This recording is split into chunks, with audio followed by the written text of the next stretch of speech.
Welcome to So Much Fun. I'm Colleen Murphy and I teach sewing. Many of my students are interested in sergers. So today I thought I would talk about them and the two big issues that seem to give people the most difficulty is how to thread it and knowing how to adjust the tension or when they need to adjust the tension. Students come in and they've never seen one before. They don't know anything about it, what the purpose is of a serger, and they get all excited because when they use it, they really like it. But they say, I don't think I could ever buy one because I don't think I know what to do with it, how to thread it or how to change the tension. So that's our focus today, is learning how to thread the machine, and then if we need to adjust the tension, we can do it. As I mentioned, I like to use the tie-on method to thread the serger. And I know some of the newer machines have self-threaders.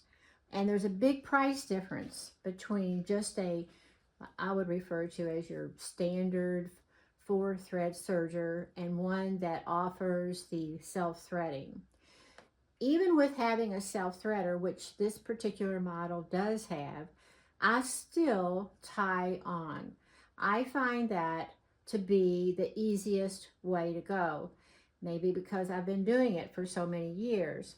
So when you do the tie-on method, you just cut your threads of the color that you want to replace. Just cut them off in the back and leave yourself enough there that it'll be easy for you to make your knot. The tie-on method means you're going to hold both your old color and your new color together. And you're going to take those two threads, you're going to wrap them around your finger together, and then as you take the knot away, you put the two threads through the loop, just like that, and then you pull, like that. And to make sure it's secure, pull on each end. Feel that that's tight, that it's not going to slip out. After you do that, then you want to take your scissors and cut about 1/4 of an inch from the knot. Now, I don't want you to go any closer than that because if you do, it may cause the knot to come apart. And you do it for all 4 threads. All right, I've tied on all 4 threads and now I'm ready to pull them through. And this again is my self-threading serger, which I'm not doing. I'm going to raise up the foot and turn the wheel to raise up the needles, all right? And with the previous color, that's still on the machine, I'm first going to cut off the 2 needle threads and then take the remaining threads, which are the loopers, and pull those through. And I'm going to keep pulling until the new color comes through. And when you get, at some point, there are tension discs in here, and that might get caught on there. And if it does, you kind of have to work with it to pull that through. There they go. They went that time. And they're going to go all the way through. And then when I see the new color, I'm going to cut it off like that. All right, once that's done, then it's time to do the needle threads. So I'm going to pull those through next. You know what? I think I forgot to cut, but they went right on through. All right. Now, once that's done, you're ready to thread the needles. And when you do that, you really need a pair of tweezers. And when you buy a new serger, you're going to get a pair of tweezers with the machine. If you buy a used one, then you'll have to provide one. But tweezers are necessary because the needles are so far back. It's very difficult to try to do it without the tweezers, and that is the purpose of having those tweezers, is to be able to thread the needles. I'm not going to demonstrate that, but I'm just making the point that you pull your looper threads through first, and then you thread your 2 needles. When you look at these 4 spools of thread, the one on the far left is your left needle. The one on the far right The one next to it is the right needle. The one in the back is your upper looper, and the one in the front on the far right is your lower looper. Now, when people have difficulty with their sergers, it's usually because the lower looper thread will break.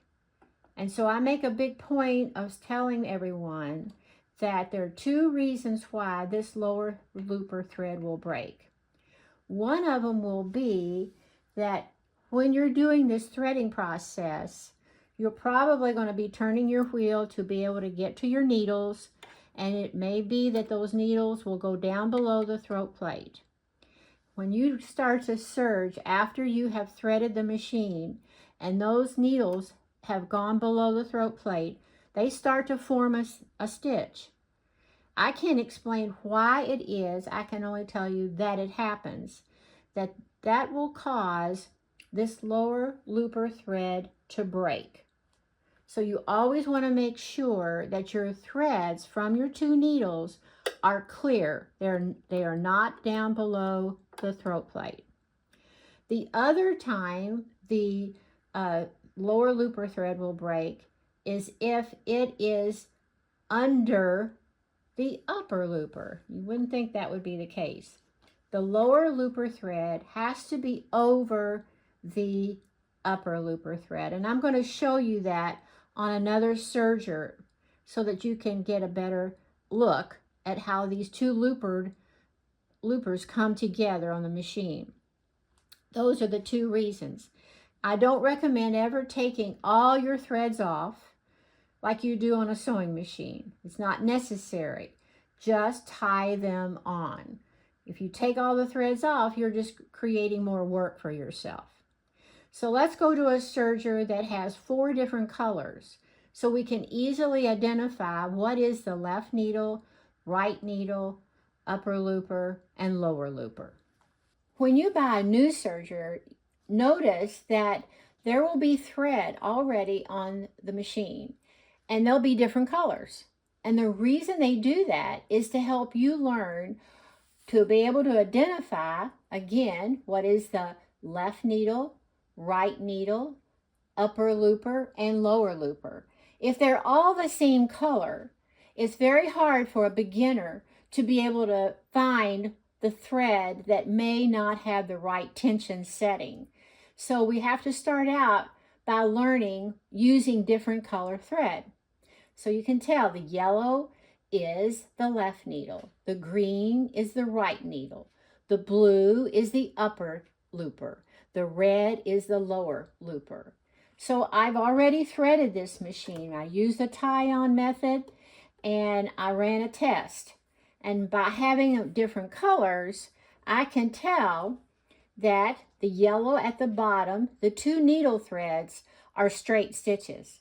And so the one at the bottom of the stitch is the yellow one, and that's the left needle.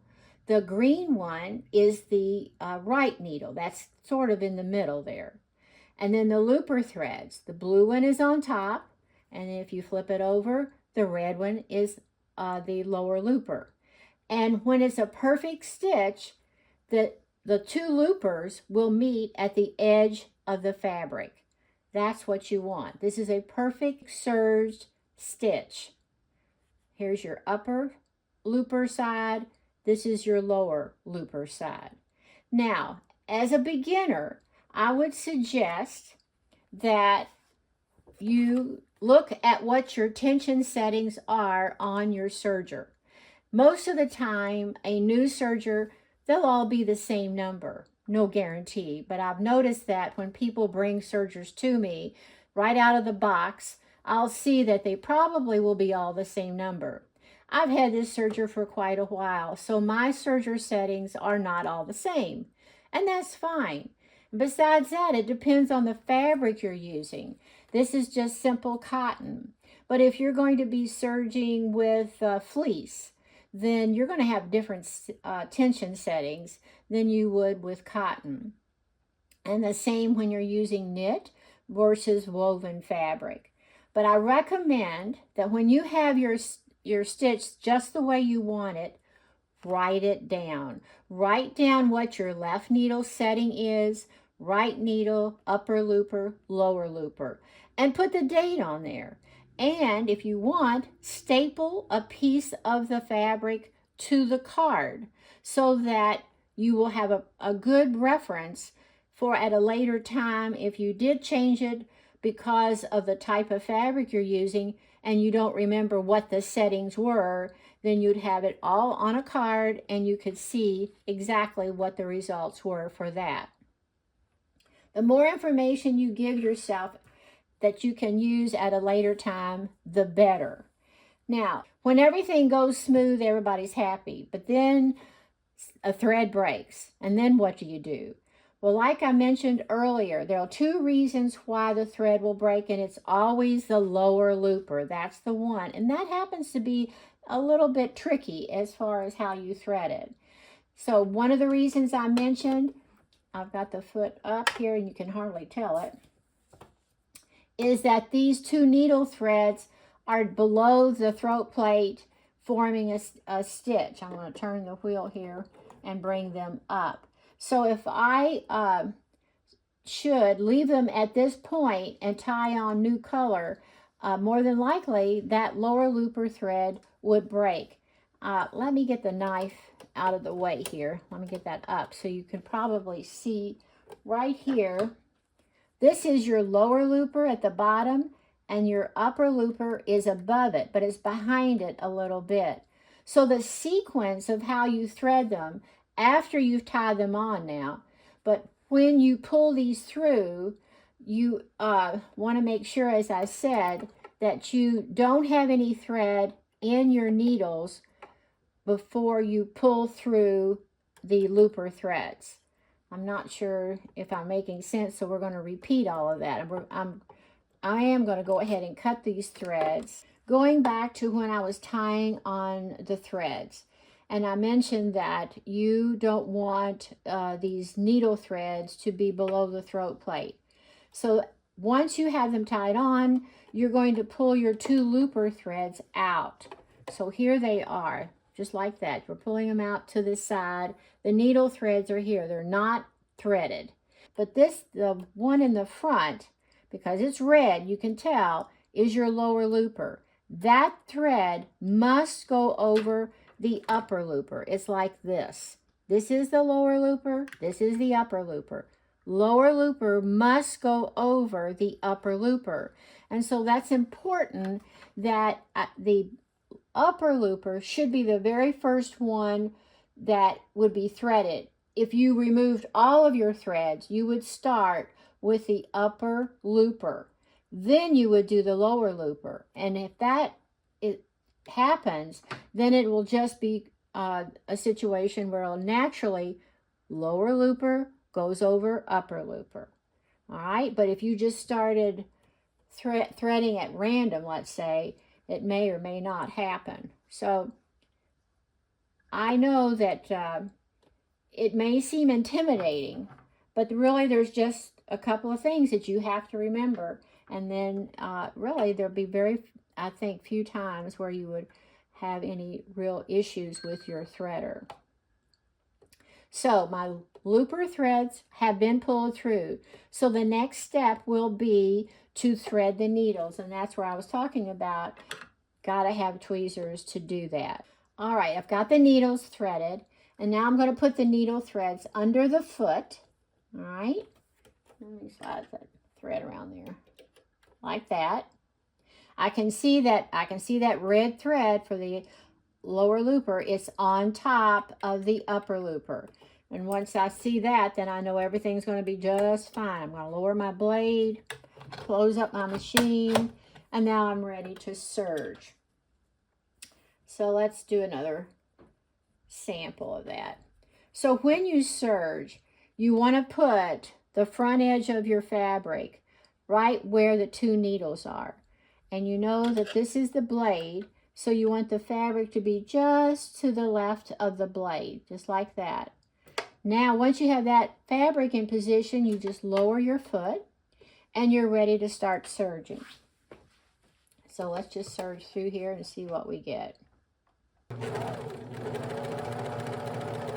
People ask me, do you have speed controls on your serger? And the answer is no. And it's all based on how hard you press on the foot pedal. And be sure you just serge on out. Now look, now we do have a little bit of a wrinkle in the fabric, so we could adjust our tension. And when you adjust your tension, you only want to adjust a half of a number at the most, one dial at a time. If you start moving all of your dials that you have up here, you're not going to know what you've done. You don't know what has worked and what hasn't worked. So you're only going to move it a half of a number at a time.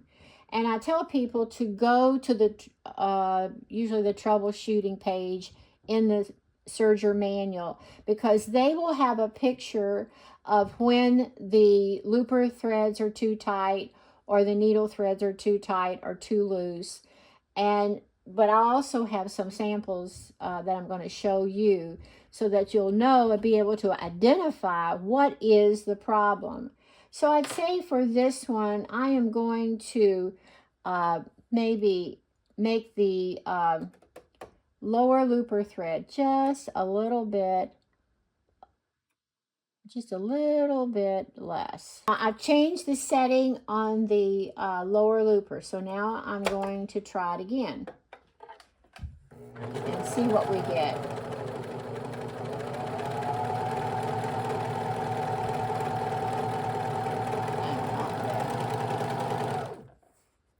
And now, if you look at it, you can see it's much flatter than it was before. So just that one change, about a fourth of a number, improved the stitch. And again, like I say, make samples and keep those samples and write down what the settings are on your serger. You're going to really help yourself out if you get accustomed to doing that. You know, sergers were first placed on the market back in the mid-1980s. So they've been around for quite a while. But it's taken a while for people to get comfortable with them. But if your sewing focus is clothing or fashion, you're going to need a serger. If your sewing interest is quilting, I don't think that you really need a serger. But if your sewing focus is on clothing, a serger is, to me, as essential as a sewing machine. Now, let's look at some samples where things didn't go so right. We can kind of just look at it and tell. All right, this is, again, this is the front of the stitch. And you notice that on the top edge, it's curled. And that means that if you look on the back side, the upper looper thread has been pulled to the back. And that means that the lower looper thread is too tight. It caused that upper looper to come all the way to the back. So this is a sample of where the lower looper thread needs to be adjusted. And again, you only want to turn the dial about a half of a number. But this sometimes will happen. And when you say, well, when would that happen? If you've got it set perfect, it's when you change fabric. I always test the serger before someone uses one of them because, you know, everybody brings something different. And I want to check the tension to see that it's all right. This is an example of where the upper looper thread is way too tight. See how it's pulled the lower looper thread over to the front? All right, you don't hardly see any of the upper looper thread. You see mostly the lower looper thread. And that means you would want to go to a lower number on your upper looper in order to adjust this so that it would be set where it should be. Here are a couple of examples. This is an example of the right needle, this one right here. And that's the one kind of in the middle there, the green one, where it's too tight. And it just causes the fabric to kind of gather up. And the same thing can happen, or very similar, with the left needle. I find that the the two needle threads usually don't, that doesn't happen very often, that they have to be adjusted. Here's another one where it gathered up. So this gives you an idea of what will happen if your needle tensions are too tight, whether it's the left needle or the right needle. I tell people not to be afraid of the serger. And even like with sewing machines too, you know, the only time I think I would be worried about the machine is if it were dropped on the floor. That's about the only time I'd get upset. Other than that, I don't think you can hurt the things. But you just have to play with them and try out different fabrics with your serger and see when you need to make a change and when you get it the way you want it. And record that with a card, write down the tension settings so that you can refer back to that when you're going to use a similar fabric. You want to enjoy your machine, and I know all my students will say once they get past the looking at it and seeing all the different threads on the machine and they sit down to use it, they love it. They think it's so much fun to use a serger. I mean, you're just sitting there and stepping on the pedal and keeping your fabric straight next to the blade, and that's it. You're not having to fit anything like you do when you're using a sewing machine. So they are a lot of fun to use, and not to get all hung up about how hard it might be to learn how to thread it. It's very, very simple. I know people don't like to read their manual, but it has have a lot of good information in there. And just focus on one thing at a time. Learn how to do just a standard 4-thread stitch. The sergers have other options such as a rolled hem edge, which is a wonderful thing to use as well, but that can come later. That can come after you've used your serger for a while. I try to break it down into simple steps and not overwhelm people with too much information. So for today, just think about how you learn to thread it. What are the two things that you want to remember? That you don't want your needle threads to be below the throat plate, and you want to make sure that the lower looper thread is always over the upper looper thread. If you do that, life's going to be good, and you know that all you have to do is turn a dial a little bit to make an adjustment to your tension settings. I hope this video has been helpful to you and that you'll be able to enjoy your serger. Please like and subscribe and have so much fun.